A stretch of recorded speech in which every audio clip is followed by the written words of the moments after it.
Users are the financial blood of YouTube. Without us, they don't exist. Now that we've established the balance of power, let's see if we can get YouTube to play ball. I've tried half a dozen times to contact YouTube over vote-bot attacks and flagging campaigns that constantly seem to stream over this and other channels. Interestingly, the only time I ever saw a response from YouTube was over a phishing email I received from someone claiming to be a YouTube representative. They'd given their channel an official look by embedding a featured video from YouTube's official advertised channel. I messaged this about them and they corrected the problem within hours. Oh yeah, when YouTube deems something in their personal interests, they can act quick enough. Now I feel that YouTube is aware of the problem that this channel and others are facing. They have simply elected not to communicate or act as they don't deem it in their financial interests. However, without users, YouTube is nothing. Users are the lifeblood of YouTube. Collective action by users necessitates a response by YouTube. It has been my ongoing and lengthy experience that YouTube's help system is utterly ineffective and deliberately infuriating to use.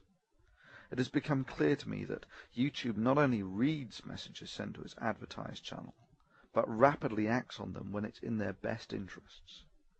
This is, of course, essential to their financial existence of advertising revenue. They have to read these messages. Well, you don't have to be Einstein to figure out what the most effective strategy for the users is. If you're going to protest as a user, do it where it's effective. If you're unhappy with YouTube's inaction regarding vote bots, script voting, spamming, false flagging campaigns, and YouTube's inability to correct these mistakes, then feel free to voice your concern to this woman. Welcome to YouTube's very own brand channel. This is our version of an online media kit. I'm Susie Ryder. I'm the Director of Ad Sales at YouTube, and it has been staggering over the course of the last couple years to see YouTube grow from a small video sharing site to garnering the 6th largest audience on the web. There are a couple things that a marketer or an advertiser needs to get. The first one is that on YouTube it's really about participating. Look at me dancing with Soldier Boy. I'm participating. You heard Susie. It's all about participation. You can take her up on her offer and contact her either directly through YouTube's advertised channel or via the link provided. Basically, Google Susie Ryder's name. Now, I have no doubt that a company like YouTube will do their best to get the spam filters on this first thing Monday morning. So if you want your voice to be heard, it's best to use unique wording and probably include the odd line about advertising, etc. Be creative. And yeah, it has occurred to me that YouTube might shut me down for this. I'm sure they could spin this into a violation of some sort. Hell, the guidelines are so vague that anything could be a violation. Well, anyway, that's for them to do the cost-benefit analysis on. For me, this is simply a calculated risk. If YouTube decide to play ball here, there will be less angry users writing the messages, and YouTube will be a better maintained and fairer forum. It's win-win.